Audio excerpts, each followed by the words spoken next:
Pues estamos leyendo en nuestra lectura, estamos siguiendo la escritura en el capítulo 8 de la carta a los Romanos. Yo no sé qué les ha parecido esta lectura del capítulo 8 de los Romanos. A mí me parece que es fascinante por todo lo que Dios nos está enseñando aquí en su palabra. Y yo creo que podríamos estar muy, ¿qué les diré? Muy contentos de que Dios nos vaya enseñando tanta cosa. Los últimos párrafos que hemos estado considerando están tremendos. Leímos hace unos días, dice, sabemos que los que aman a Dios, estoy viendo el verso 28 de Romanos 8, dice, sabemos que a los que aman a Dios, todas las cosas les ayudan a bien.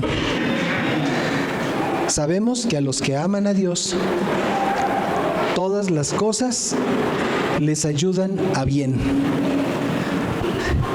Esto puede parecer una fantasía. Todas las cosas nos ayudan a bien. A ver, un momento. ¿De qué bien nos podría servir el escándalo que teníamos aquí hace un ratito? Pero dice Dios que todas las cosas nos ayudan a bien. Ahora, yo estoy cierto y además pensé muchas cosas. Decía yo, bueno, ¿cómo podríamos nosotros hacer que cuando ya estamos en la reunión, toda la algarabía y todo el relajo de la llegada o de los niños y de todo eso puede estar aparte? Porque hay lugares en donde pues, tú ya entras a la congregación y depositas a tu chamaco en la clase de los niños y te vas y puedes atender la reunión y la conferencia y todo tranquilo. Y porque hay un grupo de personas que se están encargando de los niños. En otros lugares donde también se predica la palabra de Dios, había la idea de que los niños tenían que estar con los papás, para que los papás fueran los que estuvieran dominando a sus chiquitos. Pero se convertía en una batalla campal, porque el chamaco simplemente no quería ir a la iglesia, porque era estarse ahí sentado con el papá, y además engarróteseme ahí, porque no había modo no había libertad. Entonces, en realidad hay diferentes estilos, diferentes formas en las que hemos estado oyendo cómo se presenta la palabra de Dios. Pero lo que estoy viendo aquí es que dice, sabemos que los que aman a Dios, todas las cosas les ayudan a bien. O sea, ¿cómo me puede ayudar a bien que haya esta nube de distractores? ¿Cómo me puede ayudar? Bueno, pues en este caso específico vino una dirección de parte del Espíritu Santo, que fue lo que nos dio David.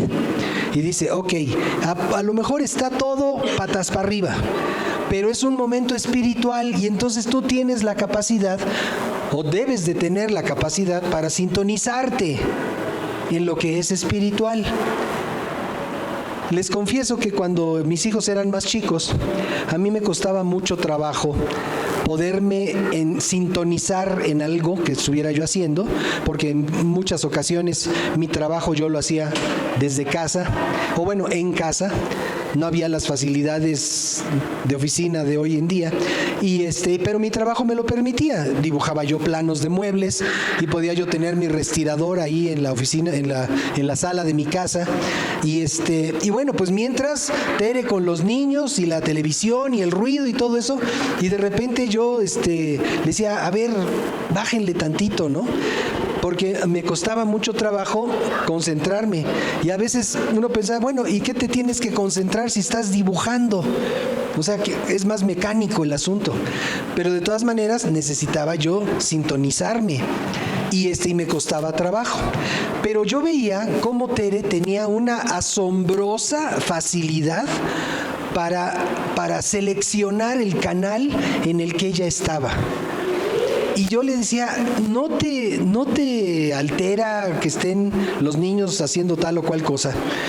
no te altera que el ruido de la vecina, el perro del vecino, no te altera. Y decía, no, pues simplemente me enfoco, me sintonizo en otro canal. Entonces, sí hay posibilidad de sintonizarnos en otro canal, aunque a veces nos cueste trabajo. Pero bueno, eso es muy de ahorita. Pero vamos a otras cosas. Dice, a los que aman a Dios. Eso lo leímos hace unos días. ¿Y quiénes son los que aman a Dios? A lo mejor tú dices, bueno, yo amo a Dios, pero ¿cómo compruebas que amas a Dios? Y entonces, bueno, en aquel momento estábamos nosotros recordando lo que dijo Jesucristo. Dice, el que me ama, mi palabra guardará. Ese es el que me ama. Entonces, ¿cómo sabemos que amamos a Dios? Pues solamente sabemos que lo amamos si estamos nosotros comprometidos con su palabra. Y su palabra nos enseña, nos instruye, nos dice por dónde ir.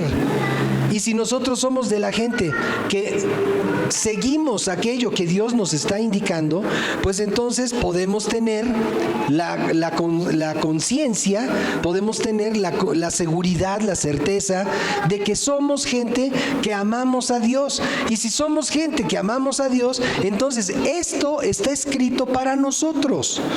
Dice, sabemos que los que aman a Dios, todas las cosas les ayudan a bien.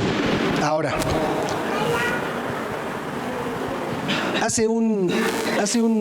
bueno, el día de antier, que fue viernes, sí, el viernes, nosotros tenemos los viernes por la mañana, nosotros, Tere y yo, coordinamos un grupo de personas mayores.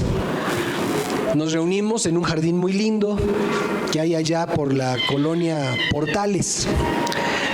Y en esa reunión llegamos a partir de las 11 de la mañana y salimos de ahí a la 1:30 más tardar. Bueno, el asunto es que me llamaron el jueves para decirme que tenía yo que presentarme en la oficina de mi trabajo a las 12 del día. Entonces, por un lado tengo la responsabilidad de estar con este pequeño grupo de personas mayores, pero también tengo la obligación de estar en la oficina que está en otro lado. Entonces, tenía yo que, pues, dejar a las personas de ese grupo, pedirle a Tere que ella se encargara mientras yo salía, y entonces ir a la oficina. Entonces me dijeron, a las 12 del día tienes que estar. Ok, pues entonces llegué a la oficina a las 12 en punto. Gracias a Dios pude manejar ligero para llegar ahí a la oficina. Y entonces pues estoy en la recepción esperando. Es que la persona que te citó no ha llegado, me dijeron. Entonces dije, bueno, pues a esperar un ratito. Pero resulta que pasaron 10 minutos, 15 minutos, 20 minutos y la persona no llegaba. Y entonces cuando alguien te cita a una hora determinada y no llega, pues entonces habitualmente lo que pasa es que nos inquietamos.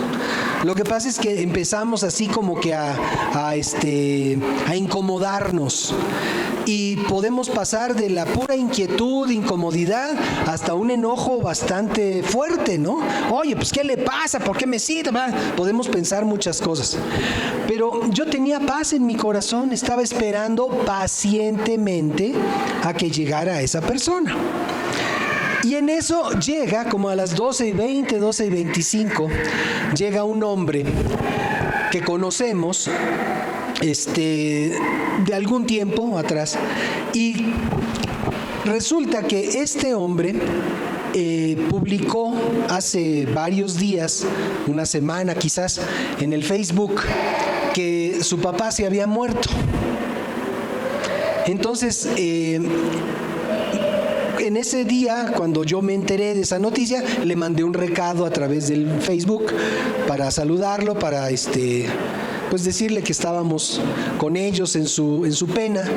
Y pero ese era el primer día que yo lo veía después de aquello que él publicó. Y estaba yo esperando al otro cuate en la oficina. Entonces llega este señor. Y entonces me levanto para saludarlo. Hola, ¿qué tal? ¿Cómo estás? Déjame que te dé un abrazo, le dije. Y entonces me acerqué, lo abracé y después de ese abrazo le pregunté, ¿y cómo estás? Y empezó a platicarme los detalles del fallecimiento de su papá. Tenía un problema cardíaco de nacimiento. Le habían dicho que iba a durar unos 10, 12 años cuando mucho. El hombre llegó a 73 años. Pero pues finalmente esa condición cardíaca lo mató. Y los últimos días fueron días muy difíciles para este varón con el que estaba yo platicando. Y entonces, al estarme platicando, se desmoronó por completo. O sea, le pegó la pena con lo que me estaba contando, y entonces empezó a llorar, y entonces me acerqué y lo abracé, y se puso a llorar aquí en mi hombro, ¿no? Y llore muy intensamente. Entonces, después de que ya recuperó el ánimo y ya se consoló y estuvo tranquilo, pues le dije, hermano, pues, o sea, mi mejor deseo es que el Señor te fortalezca, que fortalezca a tu familia, que el Espíritu de Dios venga y te consuele como solamente Él lo puede hacer. Y pues yo estoy a tus órdenes, o sea, si te puedo servir en algo, avísame, ¿no? Y entonces lo que pasó fue que, acabando de platicar con él, me dice, bueno, pues luego nos vemos. Él entró a otro lado de la oficina porque tenía que hacer otra cosa, y en ese momento llega la persona que me había citado a las 12:35. Entonces, cuando me di cuenta de eso, lo que pude yo razonar fue, Señor, gracias porque tú tienes todo perfectamente organizado. O sea, Dios organizó que me citaran en la oficina. Dios organizó que el cuate aquel no estuviera. Dios organizó que estuviera yo ahí, ahora sí que en stand-by, en espera, para que cuando llegara este varón que traía esa necesidad urgente de recibir el amor de Dios, yo pudiera transmitirlo. Entonces, la actitud, la reacción que él tuvo después de esta situación, o a la hora de que estábamos platicando, eso me permite saber que el hombre no había recibido consuelo. Y es un hombre que trabaja rodeado de cientos de personas, o miles quizás, de personas cristianas. Pero en ese momento, el hombre no había recibido, desde que falleció su papá a ese momento, antier, no había recibido un toque del amor de Dios. Entonces, en este caso, lo que yo puedo leer aquí, cuando dice el Señor que todas las cosas ayudan a bien a los que aman a Dios, es que en mi caso particular, el hecho de haber estado ahí en permanencia involuntaria, porque no estaba yo ahí porque quería, estaba yo esperando al cuate que me citó, me dio la oportunidad de poder transmitir un mensaje y un sentimiento de parte de Dios a la vida de aquel varón. Y le doy muchas gracias a Dios de que no haya llegado a tiempo aquel que me citó, y que haya yo tenido el ánimo de esperar con paciencia. Porque resulta que si hubiera yo estado enfurruñado, si hubiera yo estado refunfuñando, o estuviera yo reprochando y metiéndome ahí con la secretaria, con la recepcionista, oiga, ¿y por qué me cita? ¿Y por qué no viene? Si hubiera yo tomado esa actitud, ¿cómo es posible que Dios me hubiera podido usar para bendecir la necesidad de aquel hombre?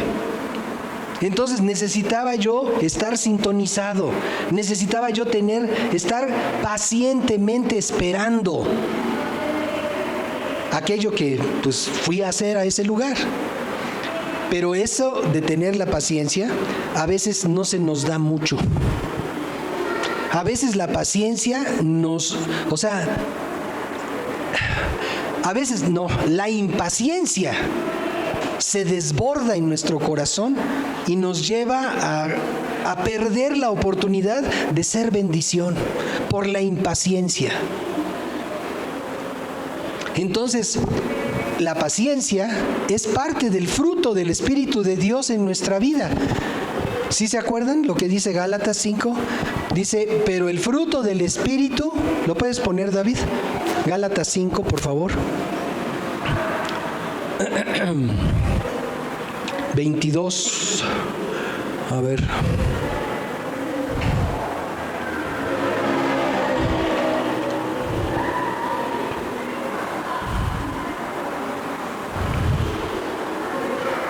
Dice, mas el fruto del Espíritu es amor, es gozo, es paz, es paciencia, es bondad, benignidad, fe.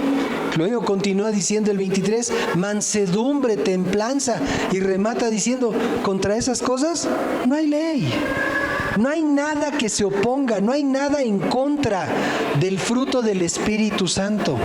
Entonces, el fruto del Espíritu Santo nos va a permitir fluir en la dimensión de Dios, en la dimensión espiritual, a donde David nos estaba recomendando que nos sintonizáramos.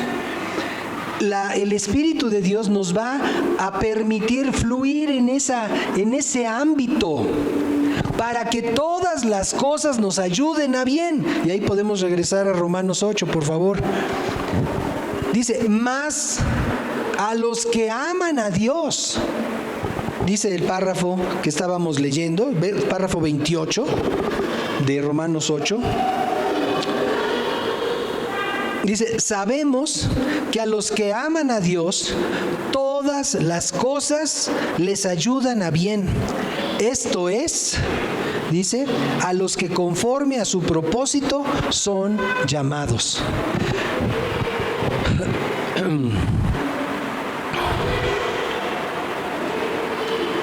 Entonces, bueno, tenemos forma de saber si somos de esa gente que ama a Dios.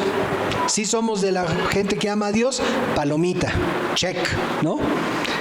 Y entonces, una vez que confirmamos que somos de la gente que amamos a Dios, y dice, todas las cosas les ayudan a bien. ¿Qué de bien podemos nosotros considerar? De que está lloviendo, de que sales de tu casa y te empapas, de que tienes que salir con paraguas y con quién sabe qué tanto circo por la lluvia. Bueno, eso es nada. O sea, en realidad, ante el amor de Dios derramado en nuestro corazón, ¿qué es esa molestia de la lluvia? ¿Qué es eso del charco? ¿Qué es eso? O sea, son cosas que en realidad no deberían de contar para nada. Entonces, ¿de qué manera me puede ayudar una lluvia? Pues no lo sé. Dios sabrá de qué manera me puede ayudar. Pero lo mismo podemos pensar de cosas mucho más profundas, mucho más fuertes. ¿De qué me puede servir que me digan en mi trabajo que ya no me van a necesitar? Y tú dices, pero ¿cómo me va a ayudar a bien el hecho de que me pidan mi plaza laboral? ¿Cómo? O sea, es ilógico, es ridículo pensar eso. Pero eso es ridículo para los que no aman a Dios, porque los que amamos a Dios tenemos una palabra de Dios que nos dice que lo peor que nos pueda suceder en la vida va a ser para ayudarnos a bien. Ahora, hay eventos en la vida muy tristes, como el que sucedió con aquel amigo que les platiqué. O sea, su papá no era un hombre demasiado viejo, tenía 73 años, yo tengo 67, y digo, de aquel hombre, digo, pues era un muchacho, ¿no? A mí en mi realidad, aquel hombre de 73 era un muchacho, un poquito mayor que yo. Los jovencitos me dicen, ay, viejito, ¿no? Maduro, me dicen cualquier cosa. El otro día me gustó mucho, vi un tuit de Paul McCartney, que escribió un libro que se llama El Grand Dude. Hey, Grand Dude. Y eso, los gringos y los ingleses parece que también a las personas, en vez de decirle oye amigo, oye cuate, les dicen dude, una palabra en inglés, dude. Y esta idea surgió porque uno de sus nietos de repente le dice, hey, grand dude, como quien dice, cuate viejo, no sé cómo se podría traducir, el cuate viejo, y entonces a él se le ocurrió hacer un libro para sus nietos que se llamaba El Cuate Viejo, ¿no? Y digo yo, este señor tiene como 10 años más que yo, Paul McCartney, pero en un momento dado uno puede pensar, ¿qué de bien puede traer que se muera mi ser querido? Y a lo mejor uno piensa, no es posible que haya ningún bien, es un vacío. Y bueno, yo se los digo con cierta experiencia de la muerte de mis padres, de la muerte de mi hermana mayor, de la muerte de cantidad de amigos míos. Les puedo decir, ciertamente cuando alguien fallece de nuestros seres queridos, deja un hueco tremendo. Y uno puede pensar ante la realidad de la palabra, ¿qué de bien me puede traer a mí que se haya muerto mi papá? ¿Qué de bien puede traer que se haya muerto mi mamá? O sea, en cuestión de 5 años me quedé sin papá y sin mamá. Y uno puede pensar, ¿y qué de bien me trae eso? Pues Dios sabe que trae un bien. Y a lo mejor no lo alcanzamos a ver. A lo mejor no nos alcanzamos a dar cuenta de cuál es el bien que trae para nosotros. Pero para empezar, estar con Dios o estar aquí es mucho mejor estar con Dios. O sea, y eso deberíamos de tener la certeza. No quiero decir que salgamos de aquí corriendo al metro, ¿no? O sea, tenemos un propósito y mientras estemos aquí, tenemos que cumplir el propósito de Dios. Pero de estar aquí a estar en la presencia del Dios vivo, delante de su gloria, de su grandeza, de su majestad, oye, no hay comparativo. Si cuando tenemos una alegría, cuando tenemos un motivo de gozo, lo disfrutamos tanto. Estar con la familia, estar con los nietos, estar con el ser amado, ver una bonita película, un bonito programa, o no sé, hacer un viaje muy lindo. Todo eso lo podemos disfrutar tanto. Y uno lo puede pensar, oye, mira qué paisaje, qué barbaridad. Bueno, estar en la presencia de Dios es mucho más. Porque nada se compara con la gloria del Señor que está reservada para nosotros. Nada se compara. Y eso es de lo que hemos venido hablando a través de estas escrituras, a través de estas lecturas. Y entonces, bueno, vamos a regresar, por favor, David, al párrafo que estábamos viendo. Y dice, todas las cosas les ayudan a bien. Esto es, dice, a los que conforme a su propósito son llamados. ¿Y conforme al propósito de quién? Conforme al propósito de Dios. Y es que Dios tiene un propósito para nuestra vida. Y en el momento en el que Dios nos llama para que lo conozcamos, en ese momento empieza a desarrollarse el propósito de Dios para nosotros. Cuando andábamos en la ignorancia, cuando no tomábamos en cuenta a Dios y vivíamos por nuestra propia cuenta, el propósito de Dios estaba congelado, por decirlo así. Estaba en el refrigerador ahí arrumbado en algún lado. No estábamos viviendo el propósito de Dios. Fue hasta que Dios nos llamó para conocerle que pudimos empezar a cumplir el propósito que Él tiene para nuestra vida. Dice, los que conforme a su propósito son llamados. Ahora, ¿quiénes son los llamados? ¿Quiénes son los llamados? ¿Solamente los pastores? ¿Solamente los grandes evangelistas? ¿Solamente los famosos adoradores? ¿Quiénes son los llamados? Todos nosotros somos los llamados, porque a todos nos convocó Dios para que le conozcamos y para que rindiéramos nuestra vida a su autoridad. Somos llamados todos. Y en ese orden de ideas, con ese propósito, nosotros fuimos llamados. Y vamos a seguirle ahí, el 29, por favor. Dice, porque a los que antes conoció, estamos hablando de Dios, ¿sí se acuerdan? Estamos hablando de Dios. Dios es de quien estamos hablando. Dice, a los que antes conoció. ¿Quién? Dios, ¿sí? ¿Y cómo? ¿Por qué dice que a los que antes conoció? Lo que comentábamos hace unos días en la escritura, en la lectura, es que Dios puede referirse aquí a dos aspectos principales. Dios nos conoció desde antes de la fundación del mundo. ¿Cómo ven? Desde antes de la fundación del mundo Dios nos conoció. Y habrá quienes piensen, no, pues eso no es posible. Pues si yo no existía, ¿cómo me conoció Dios? Pues esa es exactamente la clave, que sí existíamos, pero existíamos acá, en el corazón de Dios. Ahí Él nos conocía.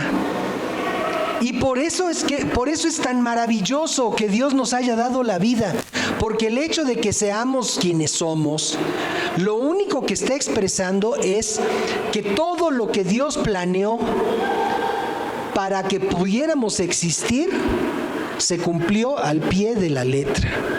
En el corazón de Dios ahí estábamos. Y dijo, bueno, a lo mejor van a pasar 3,000, 4,000, 5,000 años, quién sabe cuántos, desde cuando estábamos en el corazón de Dios. Y Dios determinó nuestra existencia. Y a los que antes conoció, ¿sí? Y ahí estamos metidos todos. Y entonces, pero decía yo que son dos vertientes o dos ideas. Una, estábamos en el corazón de Dios. Y la otra, los que antes conoció. ¿Cómo eras antes de Cristo? ¿Cómo éramos antes de toparnos con Cristo? Éramos gente mala. Y a lo mejor pensamos, no, yo era bueno. No, eras malo. Porque la Biblia dice que éramos malos, todos éramos malos. Y a lo mejor tú dices, no, pero es que yo no le hacía daño a nadie. Pues yo sentía también en mi propia vida que no le hacía yo mal a nadie. Pero cuando yo pensaba eso, ¿qué creen? Que andaba yo buscando un amante. Gracias a Dios no la encontré. Pero el asunto es que nosotros pensamos que no le hacemos daño a nadie, y a los primeros que hacemos daño es a nosotros mismos, porque el pecado nos destruye. Entonces, gracias a Dios que en ese momento yo no encontré amante, y así mi matrimonio y mi familia pudieron prosperar y superar todos aquellos problemas por los cuales quería yo buscar un amante. Pero Dios me llamó. Pero antes me conoció que yo era un pecador. Y lo mismo podemos decir cualquiera de nosotros. El que no tenía un vicio declarado, pues tenía una mala inclinación oculta. El que no, pues mentiroso. El que no, ladrón. El que no, malintencionado. En fin, envidioso. O sea, tanta cosa que pudiéramos haber sido nosotros, y así nos conoció Dios. Y lo maravilloso es que a pesar de cómo éramos, Dios nos siguió amando, y Dios no nos desechó como quien arruga un pedazo de papel y lo tira. O sea, muchas veces lo que ya no nos sirve lo tiramos, lo hacemos ¿cómo se llama? Lo hacemos bolita, lo hacemos no sé, lo que sea, como se llame, y lo tiramos, lo desechamos, simplemente, ¿no? Sí, lo hacemos desechable, por decirlo de alguna forma. Incluso mucha gente, hasta el matrimonio lo hace desechable. La vida la hace desechable. Una de las cosas que estábamos mencionando, considerando hace unos días, ¿se acuerdan ustedes aquella marcha donde las mujeres pintaron, hicieron destrozos y el ángel salió decorado y todo? Bueno, muchas de esas señoras que fueron a protestar por el asesinato de algunas señoras, que yo estoy de acuerdo, no es bueno que asesinen a las mujeres, pero tampoco es bueno que asesinen a los hombres. Pero lo curioso es que muchas de esas señoras que protestaron porque asesinaron a las mujeres, son mujeres que quieren el derecho del aborto, o lo tienen, de hecho ya lo tienen. Y leía yo una estadística que en México están habiendo por lo menos un promedio de 1 millón de abortos al año, abortos legales. Y de ese millón de seres abortados, la mitad son mujeres. 51, 52%, según la estadística, son mujeres.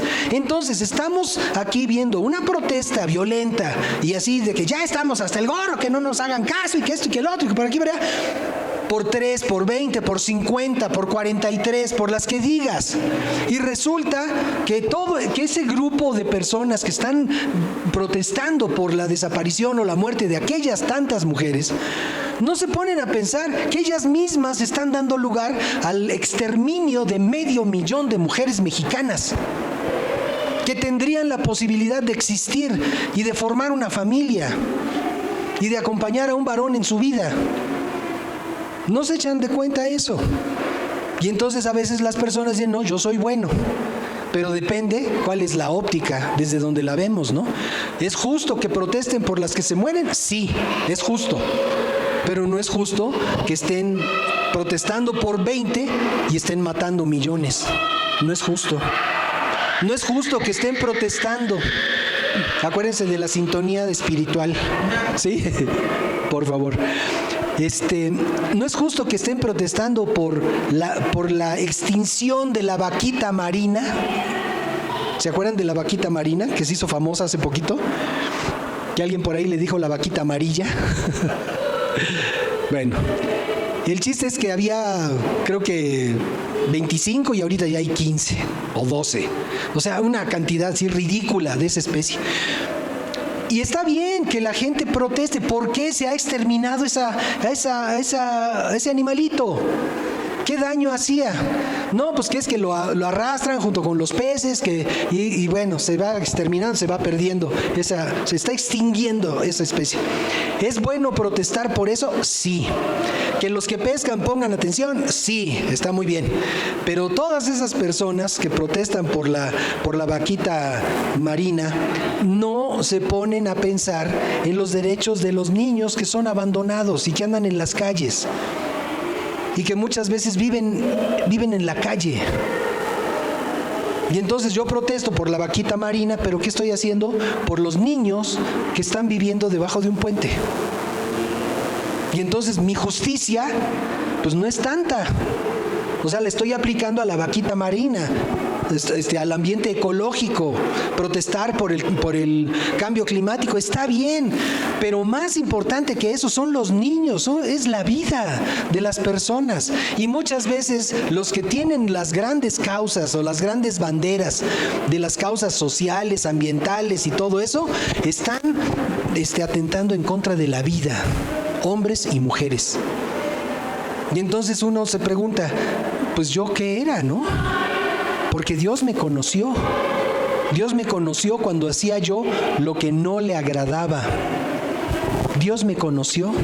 Sin embargo, a pesar de que me conoció, sea en una de esas dos opciones que les mencionaba yo, dice el párrafo que sigue, dice la palabra que sigue, dice, a los que antes conoció, dice, también los predestinó. Y aquí vale la pena que hagamos un breve comentario. Dice, a los que antes conoció, también los predestinó. Y esto a muchas personas les saca ronchas, porque de ahí se han agarrado para desarrollar una doctrina que se conoce como la predestinación. ¿Sí? ¿Sí estás por ahí? El párrafo que estábamos viendo, 8:28, 29. Bueno, dice, el 29 dice, a los que conoció, dice, también, dice, porque a los que antes conoció, también los predestinó. Y entonces, a ver, les decía yo de la predestinación. ¿A qué nos predestinó Dios? ¿Por qué no hay que tenerle miedo al concepto de la predestinación? Se los voy a decir. Hay quienes dicen y quienes enseñan y son cristianos o se dicen cristianos y enseñan que Dios nos predestinó a unos para ser salvos, a otros para ser leña del infierno. Eso es lo que enseñan en unos grupos. Y entonces resulta que las personas dicen, no, pues entonces a lo mejor a mí me escogió para ser leña del infierno. No lo dicen con esas palabras, porque la Biblia no lo refiere así, pero dice, a unos los predestinó, o bueno, a unos los hizo para vasos de honra y otros para vasos de deshonra.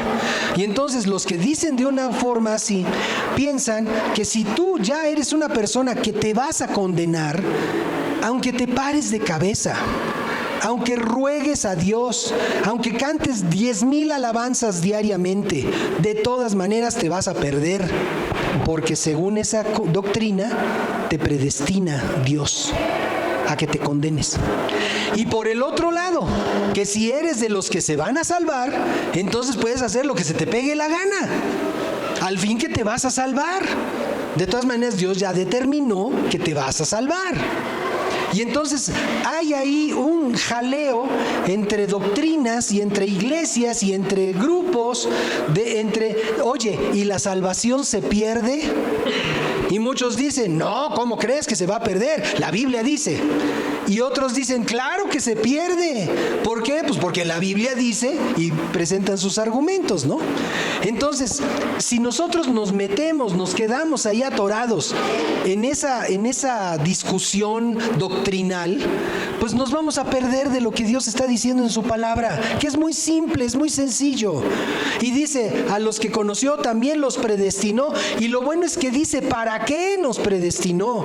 Y dice, para que fueran hechos conforme a la imagen de su Hijo. A eso nos predestinó. Y lo que yo entiendo, y como yo lo entiendo, es que si tú tienes un boleto de avión que dice Ciudad de México a Houston, quiere decir que el vuelo está predestinado a llegar a Houston. ¿Sí? Entonces tú tienes tu boleto y sabes que te subes en México al avioncito y te bajas del avioncito en Houston. Eso es lo que te dice. Lo mismo aquí. Aquí nosotros abordamos nuestra relación con Dios, abordamos esta comunión con Dios para llegar a ¿dónde? ¿Cuál es nuestro destino? Predestinar. ¿Cuál es nuestro destino? Según Dios, según lo que dice aquí Pablo. Dice, ser hechos conformes a la imagen de su Hijo. ¿Qué quiere decir eso? Quiere decir que lo que Dios quiere y espera de nosotros es que todos nos parezcamos a Cristo. Que llevemos la imagen de su Hijo Jesucristo. Que la gente vea en nosotros a Jesucristo. No es malo que tengamos un buen sentido de orgullo por quienes somos.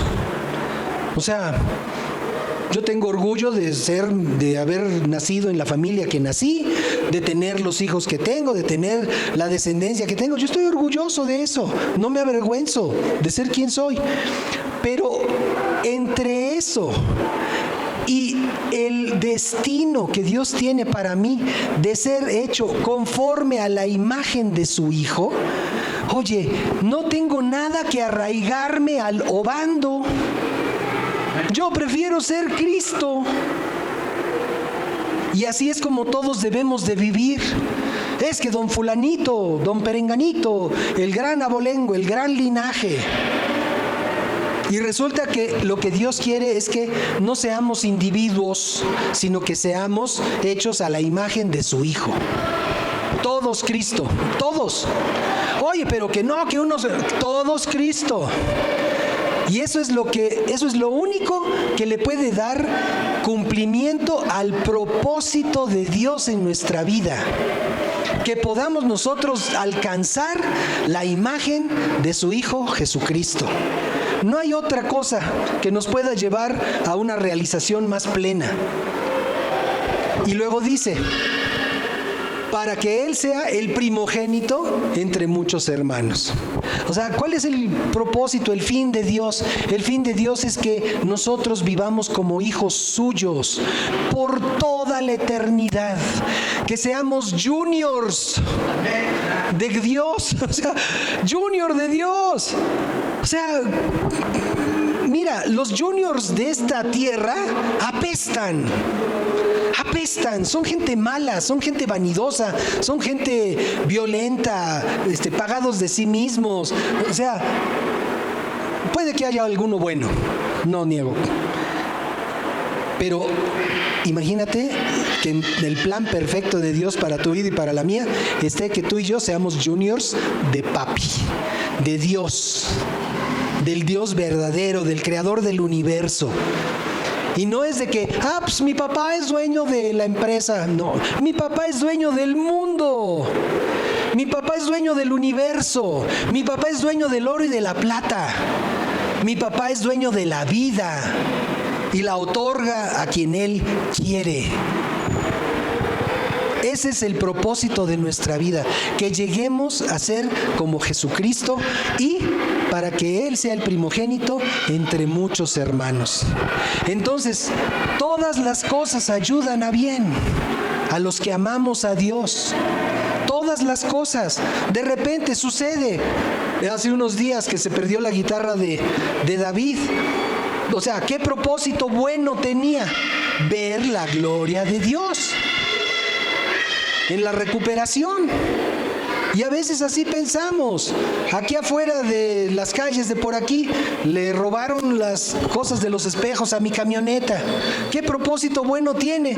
Pues me está dando sencillez. O sea, de tener mi camioneta así toda cuca, bonita. Pues ni modo, se las volaron, ni modo.